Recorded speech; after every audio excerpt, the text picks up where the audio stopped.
Voilà l'image du nègre largement véhiculée pendant des siècles et conceptualisée par la littérature, la poésie, les documentaires, les explorateurs, les scientifiques, les auteurs, les archives, les fables, les tableaux, puis plus tard par les médias occidentaux en général.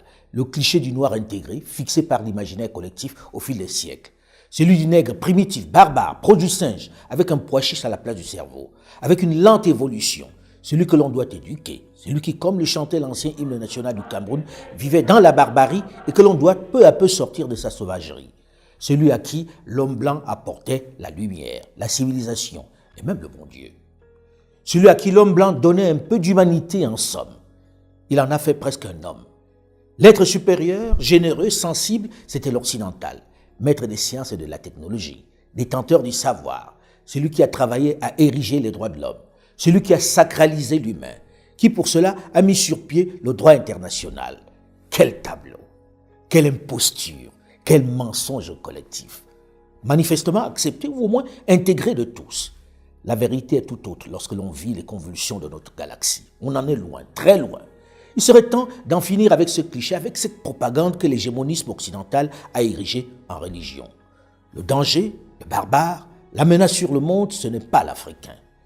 Avec l'ouverture sur la planète, avec ce qu'on a appelé la mondialisation, la vérité prend de plus en plus le dessus. Elle offre au reste de la planète, que l'on a enfumé avec les grandes théories, de se faire sa propre opinion, de faire connaître la réalité crue et de l'exprimer. Dans le même temps, il devient urgent de sensibiliser l'Africain afin qu'il ne se laisse plus embarquer contre son gré dans les batailles des grandes puissances. Au moment où s'intensifie la guerre froide, où le monde entre dans une période de trouble avec un risque d'une nouvelle guerre planétaire, il convient d'être prêt à rester en dehors. Il faut bien comprendre que ceux qui donnent des leçons n'ont pas qualité. Ils sont mal placés pour décider pour les autres. Et leur posture moraliste, paternaliste cache mal leur motivation profonde. L'habit ne fait pas le moine. Méfiez-vous des salons feutrés et de ces dignitaires propres sur eux-mêmes qui adoptent des postures humanistes. Ils cachent parfois de sombres desseins. Est-ce qu'une personne, un père de famille doté d'un peu d'amour, d'un peu d'humanité, peut se lever ainsi un matin et balancer un tel engin de mort sur une ville de plusieurs millions de personnes en espérant faire le plus de victimes possible? Est-ce qu'une personne dite civilisée peut ainsi, en toute conscience, en toute lucidité, de façon méthodique, organiser le génocide systématique d'un peuple qui pourtant ne menace pas directement sa vie? Est-ce qu'un être dit humain, choisi au demeurant par son peuple, peut ainsi pour des calculs purement économiques déclencher une guerre aussi meurtrière pour la seule ambition de prendre possession des richesses de l'autre? Vous les avez vus ces soldats américains qu'ils avaient montrés à la télé quand ils allaient attaquer l'Irak? Mais quand est-ce qu'on y va? Quand est-ce qu'on y va? Ça fait déjà 2 jours qu'on est là, on n'a encore tué personne. Quand est-ce qu'on y va? Jouer avec nos jouets. On veut éclater des têtes. On veut rigoler. C'est des hommes? Non. C'est des animaux? Ben non. Aucun animal n'est à ce point-là. C'est des végétaux? Mais non, les végétaux sont beaux. C'est des pierres? Mais les pierres sont parfaites. N'allons pas insulter les pierres. Alors c'est quoi? Ben, c'est rien. C'est des démons. Ils sont formés par qui? Ils sont payés par qui? Mais par nous. Aucune crise du genre de celle que nous affrontons dans nos sociétés occidentales et dans le monde aujourd'hui n'a d'autre origine que la défaillance intellectuelle et morale. Cette crise est ancienne. Elle s'est peut-être juste exacerbée ces dernières années, notamment avec cette guerre en Ukraine. Cette violence israélienne sur les Palestiniens, cette entrée dans la danse de l'Iran. Au lieu de prendre conscience que c'est la paix mondiale qui est menacée, l'on continue de montrer les muscles, de dire sa force, l'on continue de menacer l'adversaire. On promet d'envoyer des troupes au sol en Ukraine.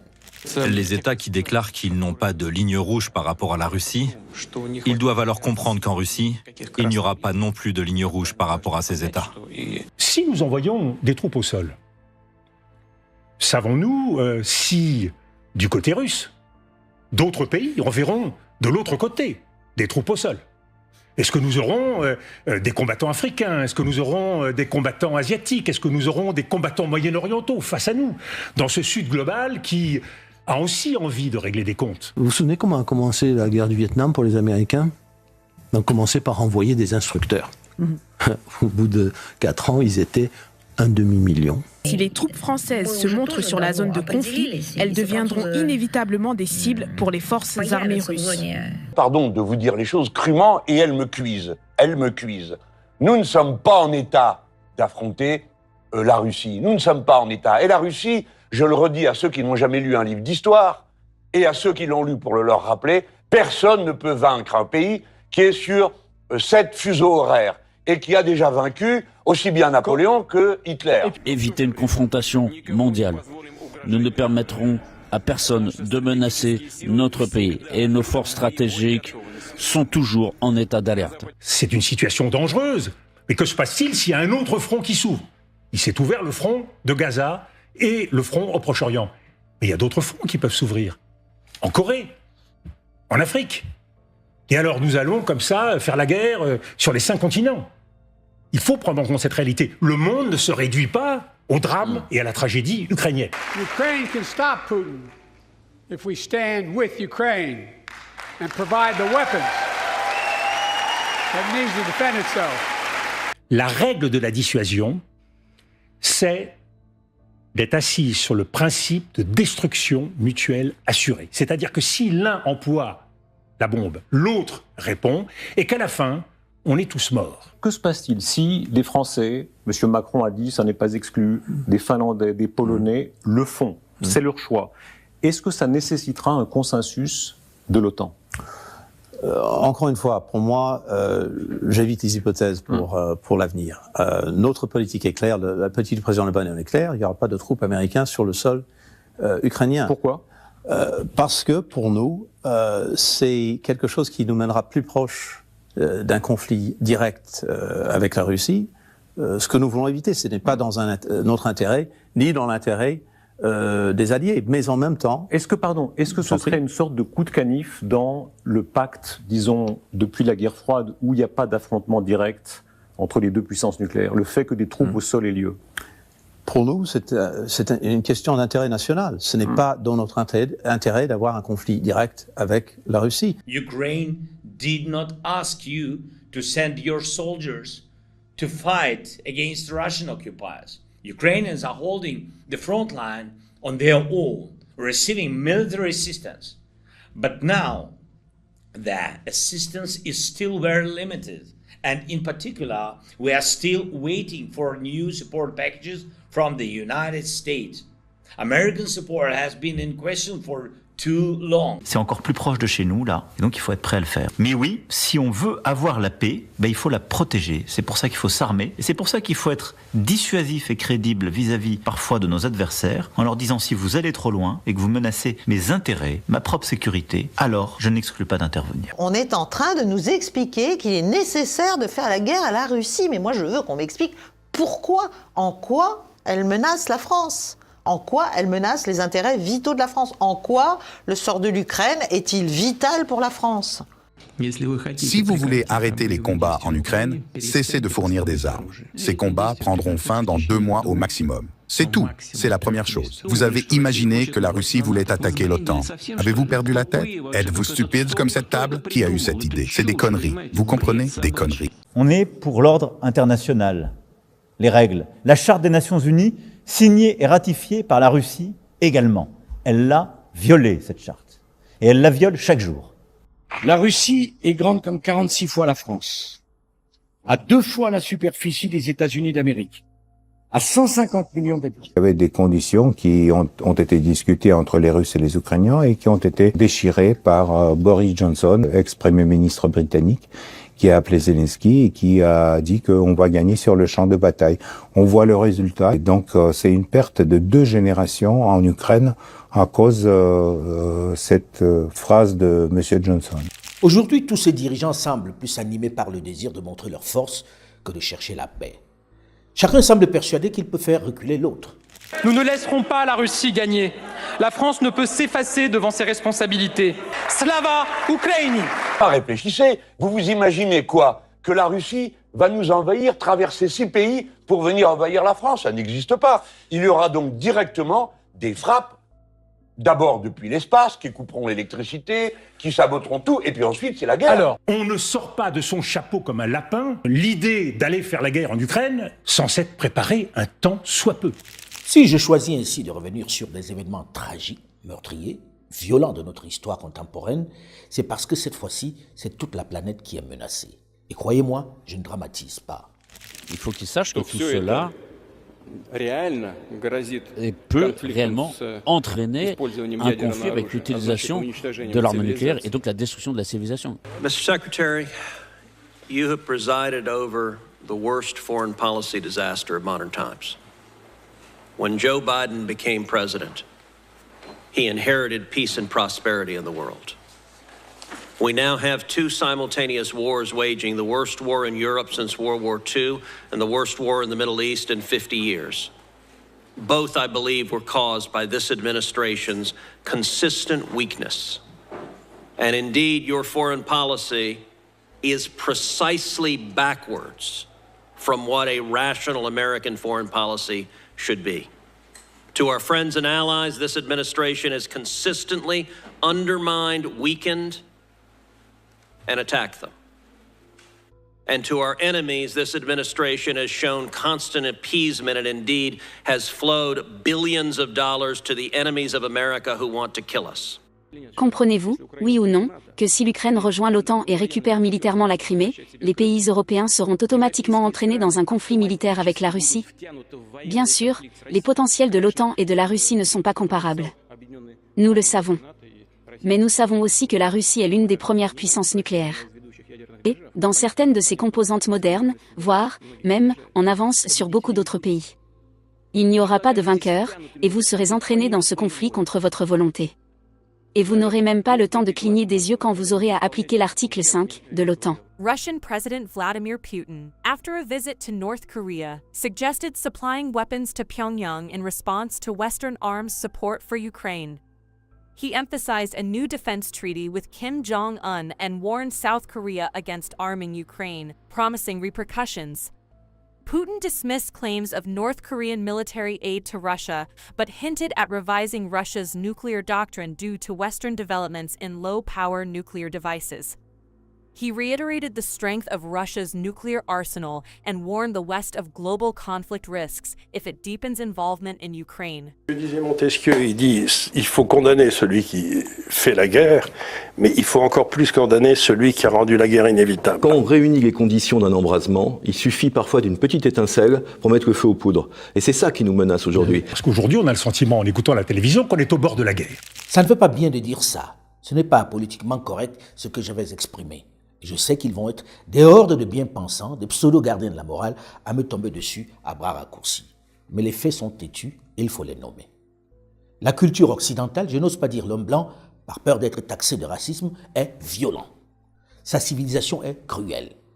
Même s'il a réussi au fil des années, malgré les nombreuses tueries qu'il continue de perpétrer à travers le monde, malgré les violences dont il est régulièrement l'auteur, à se faire passer pour le pacifiste, pour le protecteur des droits humains, pour l'être civilisé, pour le gardien de la paix, cela cache mal une propension à détruire de façon radicale tout ce qui contrarie ses intérêts. L'Europe, de tous les continents du monde, est le continent le plus brutal où il y a eu les guerres les plus sauvages. C'est pas l'Afrique, c'est pas l'Asie, c'est l'Europe. Notre continent est brutal, sauvage, et peut verser dans la barbarie. Je vous épargne les nombreux crimes de la traite négrière, avec sa cohorte de femmes, enfants, hommes jetés à la mer ou tués dans les plantations de coton et de canne à sucre. Je vous fais l'économie des crimes de la colonisation, avec des pendaisons et des bras coupés des esclaves qui ne produisaient pas la quantité de coton ou de tabac exigée. Des enfants pendus simplement parce que leurs parents n'avaient pas pu produire la quantité de tabac fixée par le colon. Je ne fais pas mention des sanglantes batailles de conquête menées sur leur propre sol. Je vais juste brièvement évoquer les tueries de masse commises au XXe et XXIe siècle avec la plus folle violence. Figurez-vous qu'il y a 1,5 million de morts aux confins de l'Europe. 1,5 million. Dont la plupart, dont beaucoup sont ukrainiens. Mais on continue, parce que sur le front du boulevard Saint-Germain, on est très courageux pour envoyer des jeunes Ukrainiens mourir. 1,5 million. Et maintenant, l'étape supérieure, c'est l'envoi de troupes. C'est devenir un co-belligérant du conflit, avec, comme vous l'avez dit à juste titre, l'enjeu derrière d'une guerre mondiale et d'une guerre nucléaire. Et moi j'ai 27 ans et je le dis très clairement, je ne veux pas aller au front, je ne veux pas faire partie d'une nouvelle génération sacrifiée. Au 1er mars de cette année, Washington dit avoir déployé 662 missiles balistiques intercontinentaux dotés de 1419 ogives nucléaires, pour être précis, ainsi que 800 lanceurs.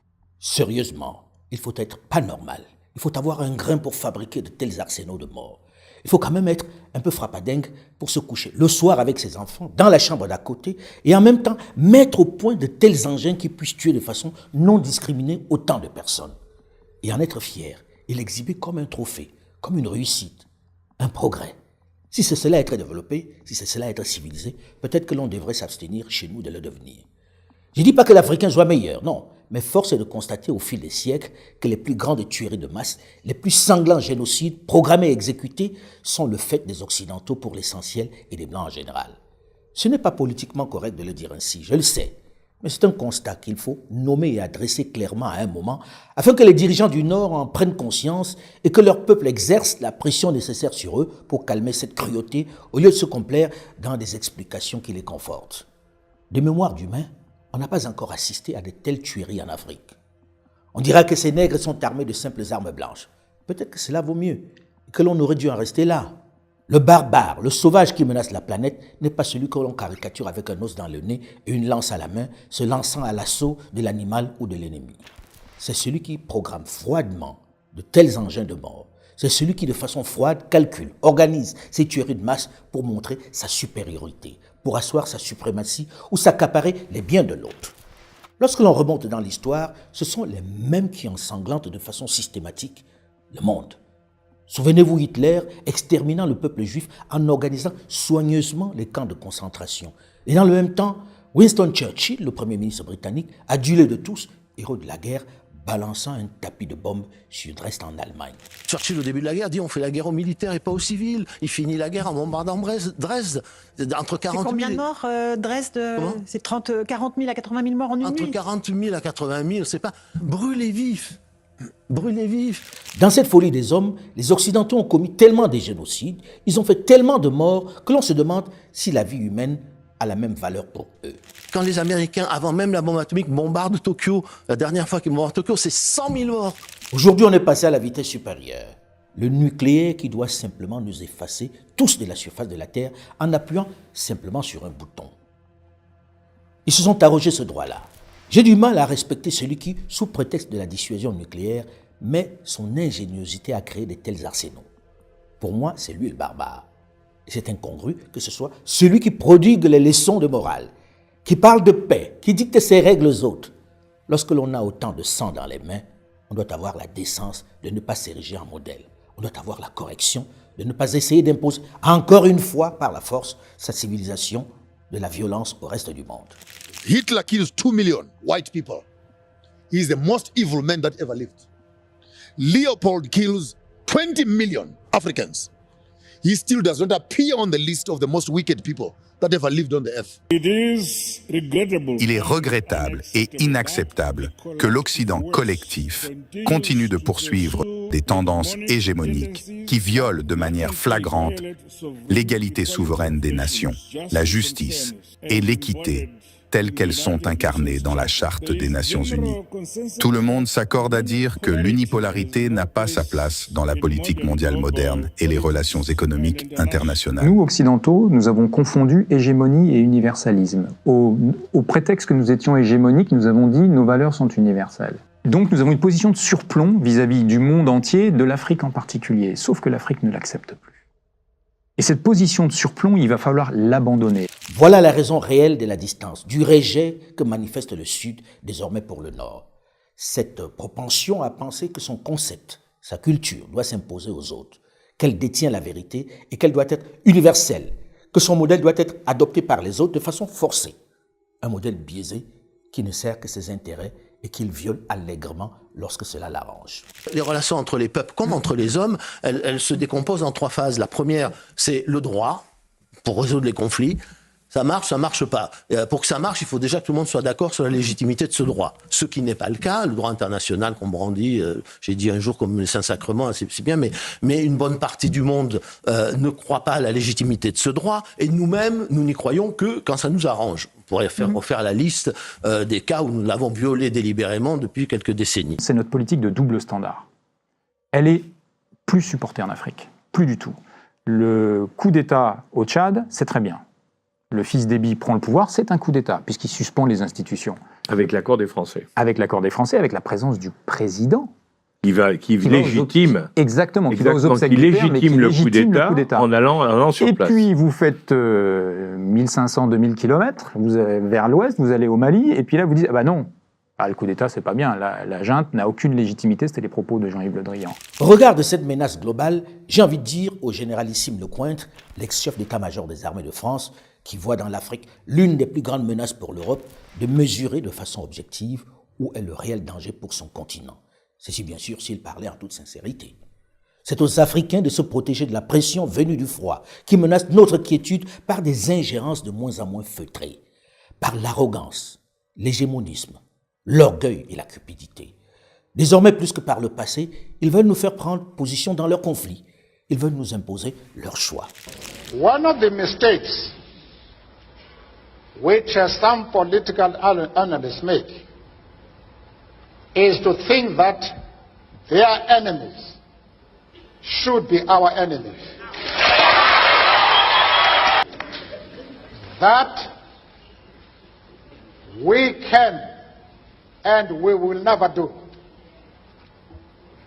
We have our own struggle which we are conducting towards our attitude towards any country is determined by the attitude of that country to our struggle. La leçon semble ne pas être apprise. Aujourd'hui, plus que jamais, on veut forcer les Africains à prendre position pour tel ou tel camp. At the end of the day, it is critical for the U.S. to have a footprint on the continent. Even a little goes a long way. The same can be said of U.S. business investments. Africa is of vital strategic importance to the United States. We can't let China or Russia become the preferred security or business partner. Vous avez condamné l'invasion de l'Ukraine par la Russie, mais vous revendiquez la liberté de traiter toujours avec la Russie, n'est-ce pas ? Bien sûr, bien sûr. Aujourd'hui, en France, on a condamné Israël pour certains de ses actes à Gaza. Mais est-ce que ça a empêché la France de garder ses relations avec Israël ? Pourquoi est-ce que quand ça arrive aux Africains, on veut les juger ? On n'a pas à nous juger. Nous avons le droit d'avoir les amis que nous voulons. Et nous sommes amis à tous ceux qui veulent être nos amis. C'est aussi simple que cela.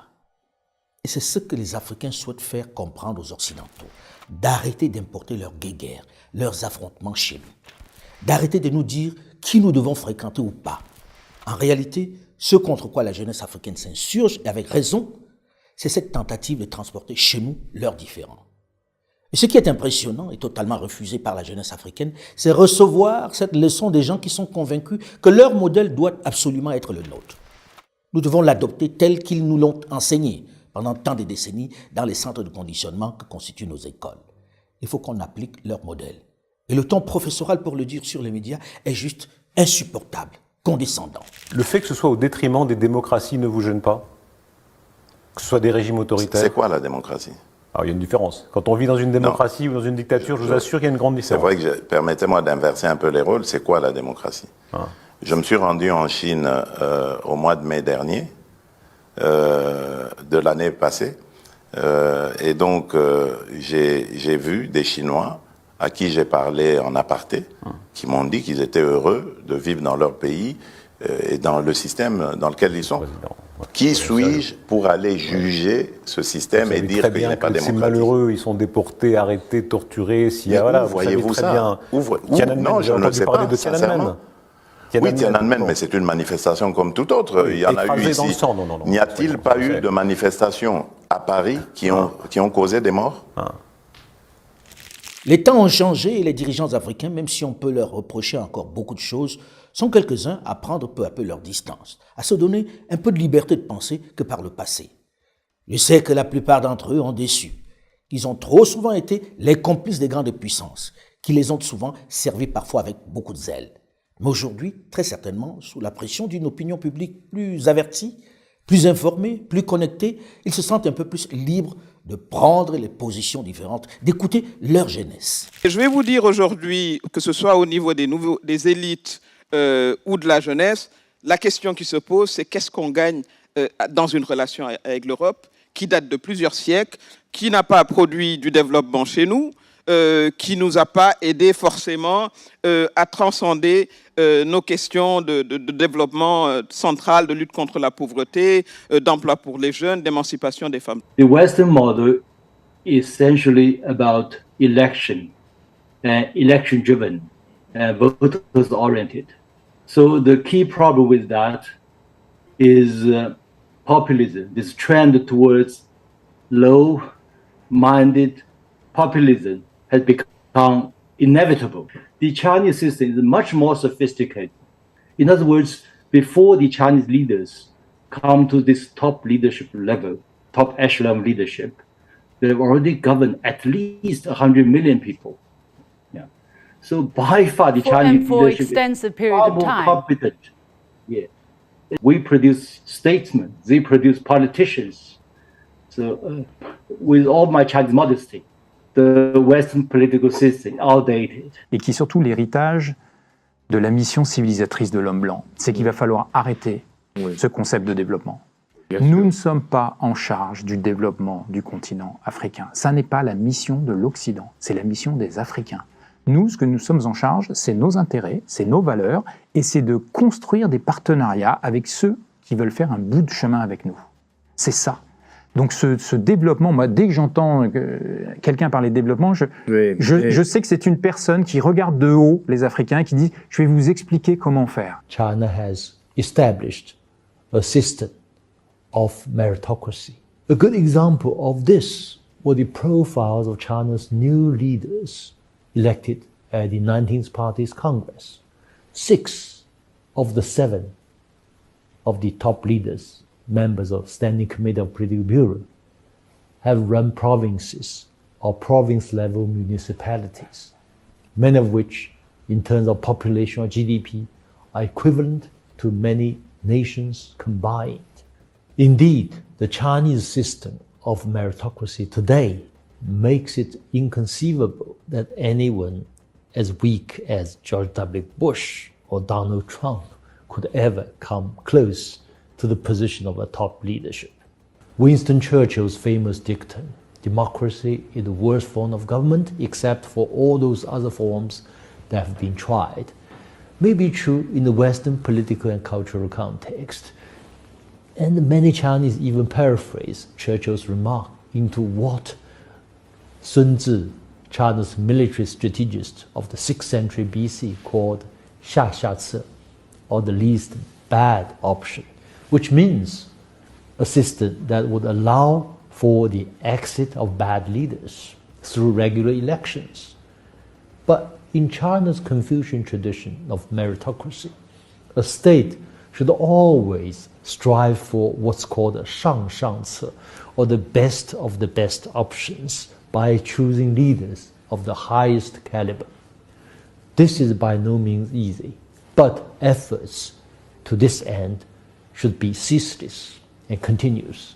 Est-ce que vous estimez qu'aujourd'hui les Occidentaux sont dans un péché d'orgueil ? Apolline de Malherbe, les Occidentaux doivent ouvrir les yeux sur l'ampleur du drame historique qui se joue devant nous pour trouver les bonnes réponses. Difficile de faire comprendre aux Occidentaux qu'il puisse y avoir un autre mode de pensée différent du leur lorsqu'il s'agit de l'Afrique. Nous souhaitons partager avec vous, en toute amitié et confiance ce matin, à la fois nos convergences, également nos préoccupations pour essayer de les surmonter, car l'avenir de notre continent dépendra très clairement aussi de notre capacité à continuer à développer de manière équilibrée les relations avec la Chine, ce qui est notre volonté. La Chine et l'Union européenne, deux grands acteurs dans le monde, doivent s'en tenir à leur partenariat, poursuivre le dialogue et la coopération, approfondir la communication stratégique, renforcer la confiance stratégique mutuelle. Les importations en Europe en provenance de la Chine sont passées, tenez-vous bien, de 25 milliards d'euros par mois à la fin 2019 à plus de 40 milliards d'euros début 2022. Pendant ce temps, on nous met en garde contre la même Chine.